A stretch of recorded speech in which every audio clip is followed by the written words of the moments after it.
Um bom dia a todos, sejam muito bem-vindos a mais uma manhã de domingo aqui de estudos pelo Centro Espírita André Luiz. Para começarmos, eu vou convidar a todos que coloquem um copo com água para fluidificar, para que nós possamos tomar ao final dessa nossa reunião virtual.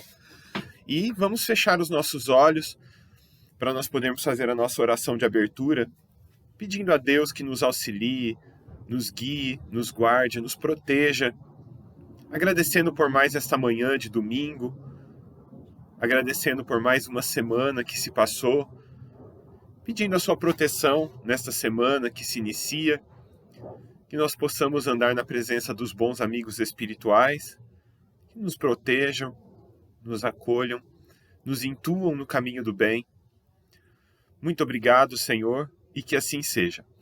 Alguns recadinhos rápidos antes da gente começar. O de sempre, pedir para se inscrever aqui no nosso canal, o botãozinho inscrever-se, e curtir o nosso vídeo. Já clica no botão do joinha aí para se inscrever, para curtir o nosso vídeo. Isso ajuda bastante na divulgação da mensagem que o canal gostaria de passar aqui. Nós temos palestras ao vivo aqui todos os domingos, às 9 horas da manhã, e pelo Centro Espírita André Luiz nós também estamos tendo palestras ao vivo e presenciais lá nos domingos, às 19 horas, e nas quintas-feiras, às 19 horas também. Então fica o convite para procurar as casas espíritas, tomar um passe, assistir uma palestra lá presencial, com todos os cuidados, com a máscara, guardando o distanciamento social que ainda é necessário. A evangelização infantil ainda está de férias, mas aqui no canal nós temos as listas, temos uma playlist aqui com todos os vídeos da evangelização infantil. Então fica o convite para reassistir alguma que já tenha assistido, ou assistir alguma palestra novamente, assistir alguma que tenha perdido, porventura tenha perdido. Então convido os pais a colocarem as crianças para assistir as palestras da evangelização infantil. Lá no Evangelho de Mateus, capítulo 24, versículos 14 em diante, nós encontramos a parábola dos talentos, contada por Jesus aos discípulos. Eu vou ler a passagem para que nós possamos entender. Diz assim a passagem, Jesus diz: um homem, partindo para fora de sua terra, chamou os seus servos e entregou-lhes os seus bens. A um deu-lhe 5 talentos, a outro 2, e a outro ainda 1. Cada um segundo a sua capacidade. Veja, segundo a sua capacidade. E ausentou-se para longe. O que recebeu 5 talentos, negociou com eles e ganhou outros 5 talentos. Da mesma forma, o que recebeu 2, ganhou também outros 2 talentos. Mas o que recebeu 1, enterrou o dinheiro e o manteve escondido. Muito tempo depois, veio o senhor daqueles servos e os chamou para acertar as contas com eles.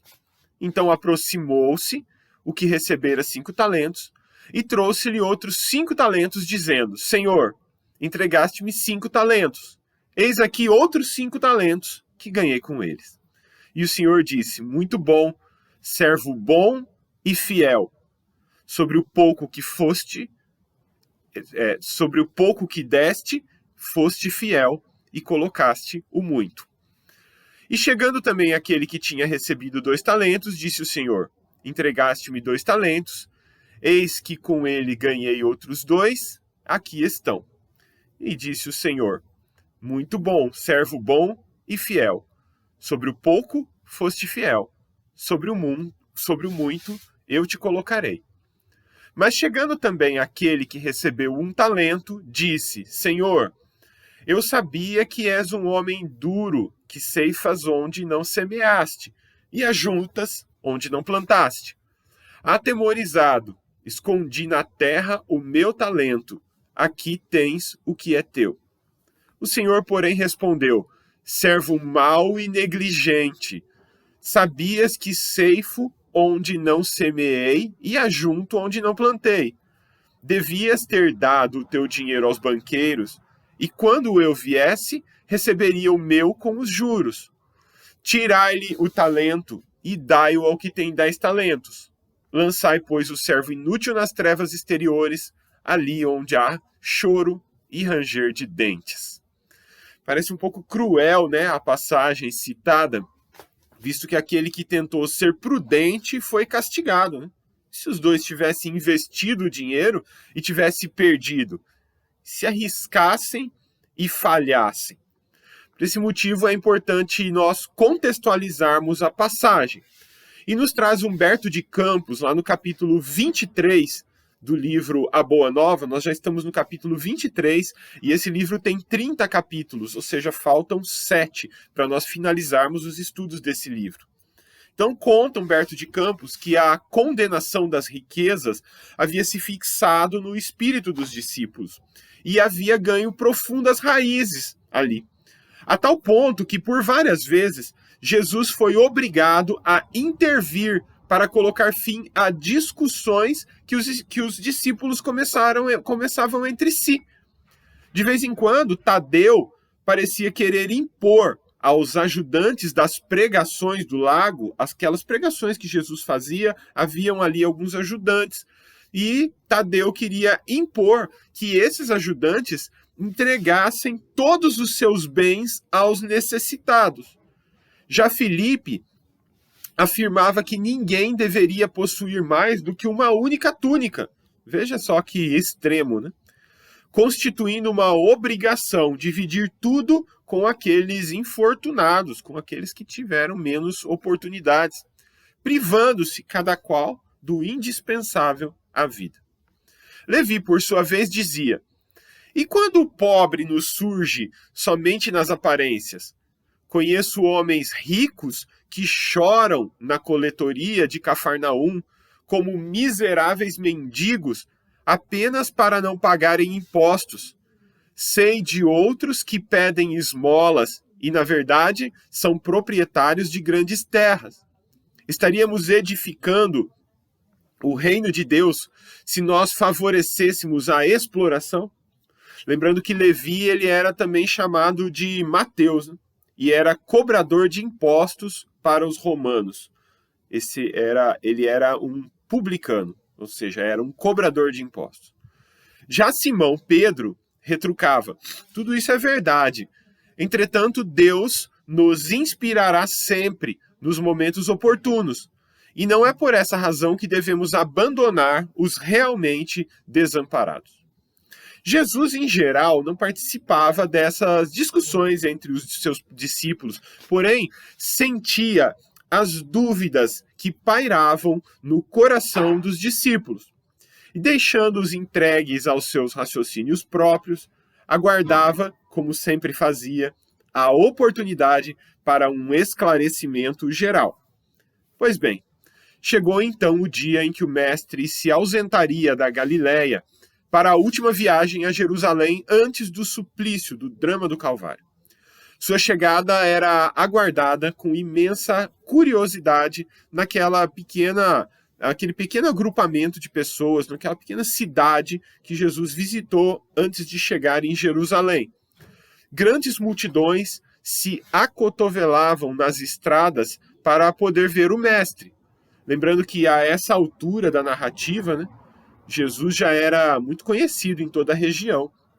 E já nos aproximamos aqui do momento da sua crucificação. Tanto que esta é a última viagem de Jesus a Jerusalém, de onde ele não mais regressaria, sendo crucificado ali naquela cidade. Um publicano rico chamado Zaqueu conhecia o renome do Messias e desejava vê-lo. Então, lembrando mais uma vez que publicano eram os cobradores de impostos, né? Eles eram muito bem remunerados pelos seus serviços de coletoria, ou seja, de cobrança de impostos. Zaqueu, ele não só era um publicano, como ele era chefe dos publicanos. Ele era chefe de um grupo de coletores de impostos. Zaqueu aqui é aquele mesmo da música. Não vou cantar aqui para não diminuir a nossa audiência, mas acho que todos já ouviram aquela música que diz, né? Como Zaqueu, quero subir o mais alto que eu puder, só para te ver. Todo mundo acho que já ouviu essa música, né? É uma música muito bonita. A música se refere a este Zaqueu aqui da passagem. Se você tinha curiosidade para saber a quem a música se referia e onde é que Zaqueu subiu, eu vou contar agora. Zaqueu tinha muito prestígio na sua cidade. Era um homem muito rico, muito ativo na comunidade, muito conhecido ali naquele agrupamento de pessoas, naquela pequena cidade. Ele tinha uma característica física marcante pela qual frequentemente era conhecido. Era de pouca estatura. Ele era baixinho, né? Tanto que, buscando satisfazer o seu desejo de ver o mestre, procurou acomodar-se sobre uma árvore. Está aí aonde Zaqueu subiu, segundo a música. Ele subiu numa árvore para ver o mestre. Com o coração inundado de curiosidade e de alegria, ao aproximar-se o Messias, o chefe dos publicanos, Zaqueu, admirou-lhe o porte nobre e simples. Sentiu-se magnetizado pela sua indefinível simpatia. O mestre atraía os olhares, né, com a sua simpatia, e ele atraía esse tipo de sentimento. Surpreendido, Zaqueu observou que o mestre parou ao seu lado, ali, na árvore onde ele estava, e começou a lhe falar intimamente. Zaqueu, desce dessa árvore, porque hoje necessito da tua hospitalidade e da tua companhia. Imagine a alegria de Zaqueu. Ele era fã do mestre. Imagina que a gente está esperando passar um ídolo nosso, um artista, um cantor, a gente vai lá ver ele num show, né? Um cantor, um artista que a gente tem grande admiração, que a gente é fã dele. Aquela multidão esperando, a gente ali ansioso para ver o ídolo de longe. De repente o ídolo para do nosso lado, nos chama pelo nome e diz, eu preciso de você. Imagine essa situação. É isso que aconteceu com o Zaqueu, para a gente entender o que Zaqueu sentiu naquele momento. Zaqueu desceu da árvore, abraçou-se com Jesus com prazer espontâneo. Naquela época ainda podia abraçar e aglomerar, né? E ordenou todas as providências para que o querido hóspede e sua comitiva fossem recebidos em sua casa com a maior alegria. O mestre deu o braço para o publicano e escutava atento as suas observações mais insignificantes. Então pensa, né? O ídolo lá prestando atenção no que estava falando. Zaqueu ficou todo feliz da vida, né? Foi andando de braço dado com o mestre, contando causo, como se diz, né? O mestre atento a tudo que ele estava dizendo. Imagine que felicidade. Quem não ficou muito feliz com isso tudo foram os discípulos, né? Que olhavam aquilo admirados, com grande escândalo. Não se tratava de um rico que deveria ser condenado? Perguntava Filipe a si próprio. E Simão Pedro refletia intimamente. Como justificar tudo isso? Se Zaqueu é um homem de dinheiro e pecador perante a lei, como que Jesus dá tanta atenção assim para ele? Aproximava-se o crepúsculo, quando Zaqueu mandou oferecer uma leve refeição a todo o povo em sinal de alegria, sentando-se com Jesus e os discípulos sobre um grande alpendre, um grande lustre. Jesus falava sobre a nova doutrina, e sabendo que o mestre não perdia a oportunidade de condenar as riquezas criminosas do mundo, Zaqueu esclarecia com toda a sinceridade de sua alma: Senhor, é verdade que tenho sido observado como um homem de vida reprovável, mas desde muitos anos venho procurado empregar o meu dinheiro de modo que represente benefícios para todos os que me rodeiem na vida. Compreendo que aqui em Jericó havia muitos pais de família sem trabalho. Organizei múltiplos serviços de criação de animais e de cultivo permanente da terra. Até de Jerusalém, muitas famílias já vieram buscar em meus trabalhos o indispensável recurso à vida. Abençoado seja o teu esforço, disse Jesus, cheio de bondade. Zaqueu ganhou novas forças e continuou a sua história. Os servos da minha casa nunca se encontraram sem a sincera disposição de servi-los. E Jesus lhe disse: Alegro-me contigo, porque todos nós somos servos de nosso Pai. O publicano, que tantas vezes foi injustamente acusado, se encheu de grande satisfação. A palavra de Jesus era uma recompensa valiosa à sua consciência dedicada ao bem coletivo.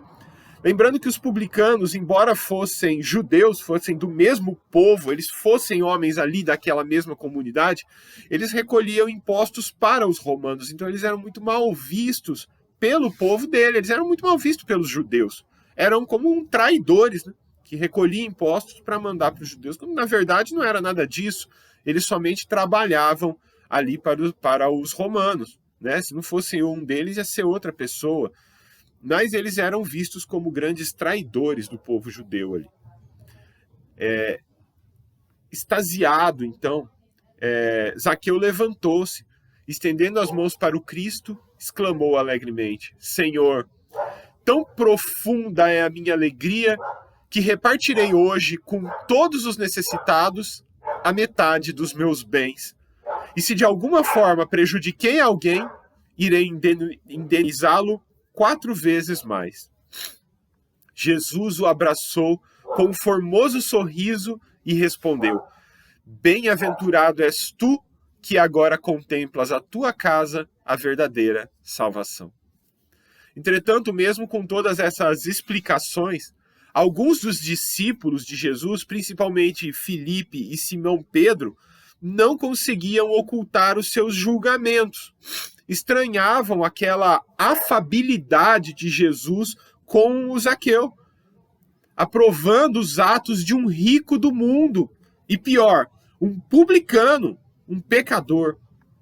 O dono da casa então se afastou daquela reunião por alguns minutos para chamar os seus filhos para que estes conhecessem o Messias. Pedro e outros discípulos cobriram então de Jesus com uma chuva de pequenas perguntas. Por que tamanha aprovação a um rico mesquinho? As riquezas não eram condenadas pelo Evangelho? Por que não hospedarem numa casa humilde? E sim, naquela mansão luxuosa, em contraposição aos ensinamentos da humildade. Poderia alguém servir a Deus e ao mundo de pecados? Jesus, como sempre, deixou que as perguntas terminassem e esclareceu com generosa firmeza. É muito curioso como Humberto de Campos descreve as reações de Jesus. Eu procuro sempre reproduzir algumas palavras que estão no livro. Generosa firmeza. Humberto de Campos faz isso o tempo todo no livro. E a gente consegue ter uma clara imagem de como Jesus reagiu em cada ocasião.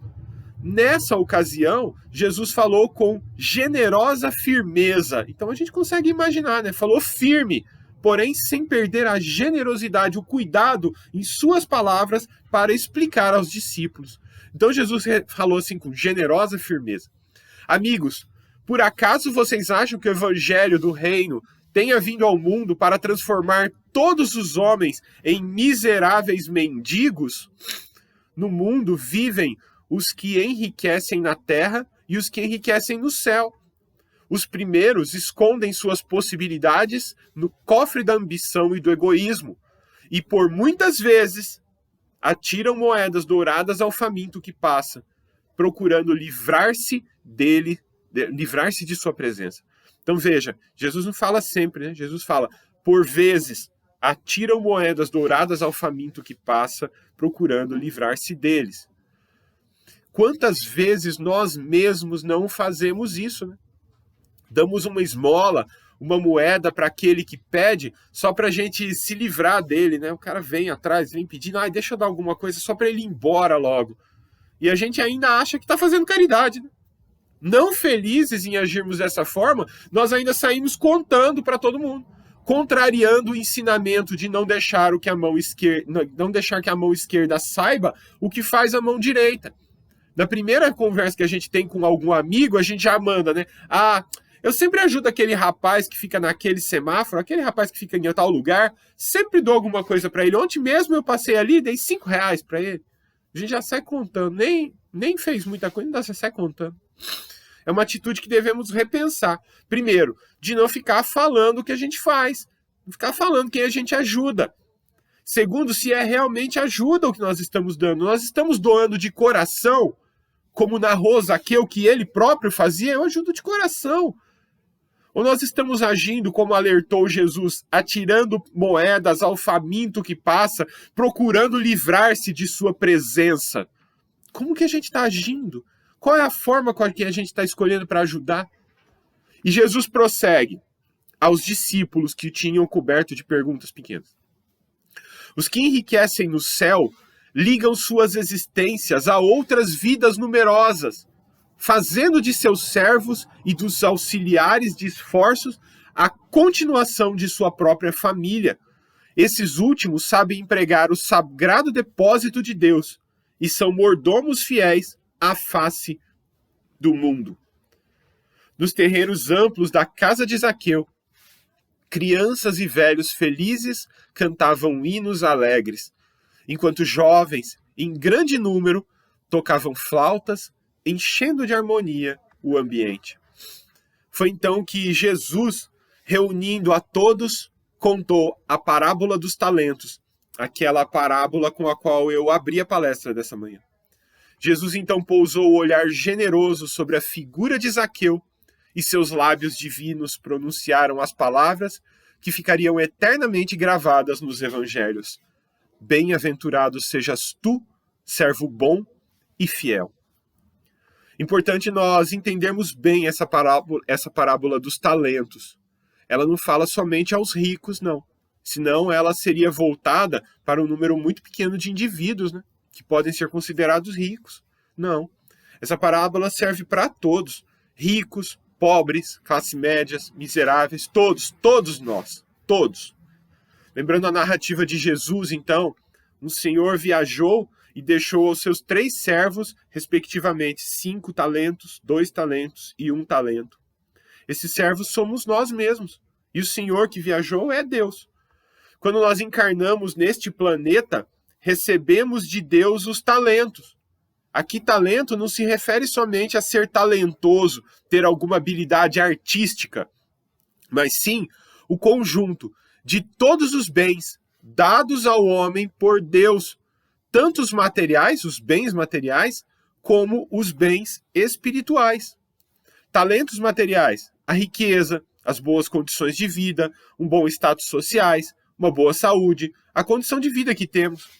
Os talentos espirituais, a mente iluminada, uma boa memória, as diversas habilidades no campo das artes e afins, o dom da oratória que tantos usam de forma errônea, má.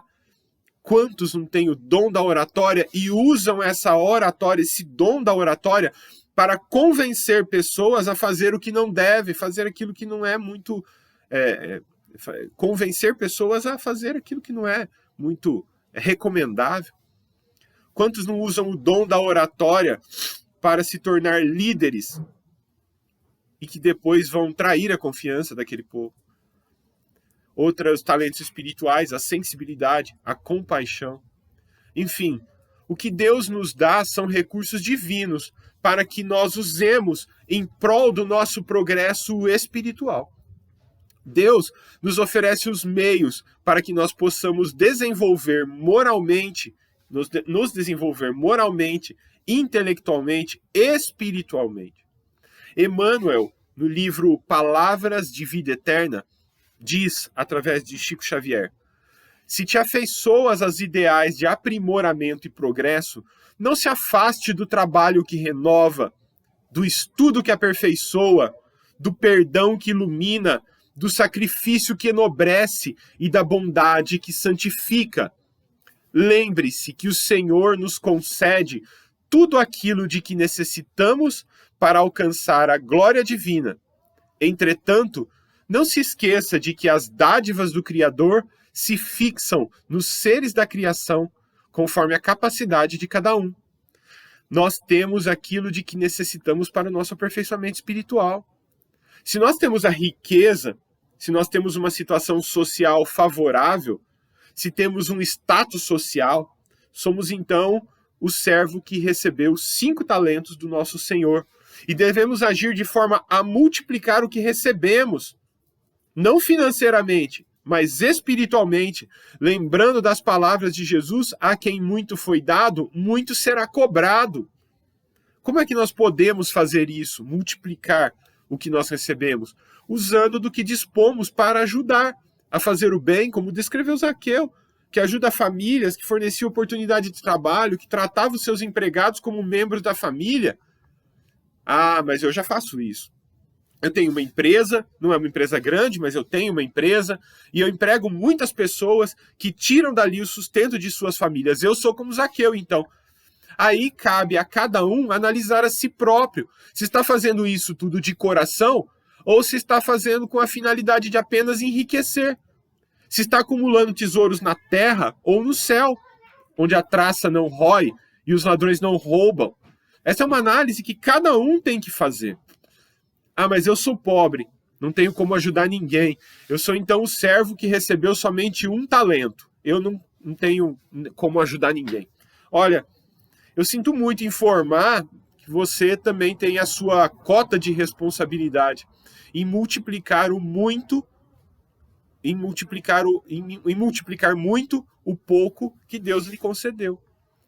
Se lhe faltam recursos financeiros até para a própria subsistência, que infelizmente isso tem sido muito comum, né?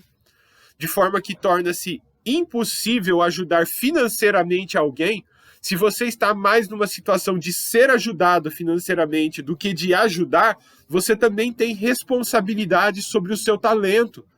E aí eu cito a irmã Rosália, que escreve no Evangelho segundo o Espiritismo sobre a caridade material e a caridade moral.